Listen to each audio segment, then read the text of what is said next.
Begini reaksi suami Era Fazira selepas lihat isterinya sebab sebaik bergelar isteri. Izwan Zain ucap terima kasih kepada rakan media. Sahabat handai, anggap lafaz ijab kabul itu satu tanggungjawab. Teristimewa, insyaAllah. Berat. Alhamdulillah, saya nak ucap terima kasih kepada semua yang berdoakan, baik daripada rakan media, daripada Borak Sini punya tim, daripada sahabat handai. Kalau kita tengok dalam media pun supporter Era lah, saya tak ada supporter.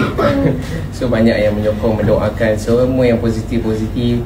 So saya rasa hari itulah yang jadikan semangat kita hari ini untuk adakan satu majlis yang saya rasa cukup lancar. So Alhamdulillah, saya pun anggap akad ijab dan kabul tadi itu sebagai satu amanah, satu tanggungjawab, dan doa semua teruskan doa supaya kami mencapai kebahagiaan, berkekalan sehingga akhir hayat, insyaAllah. Amin.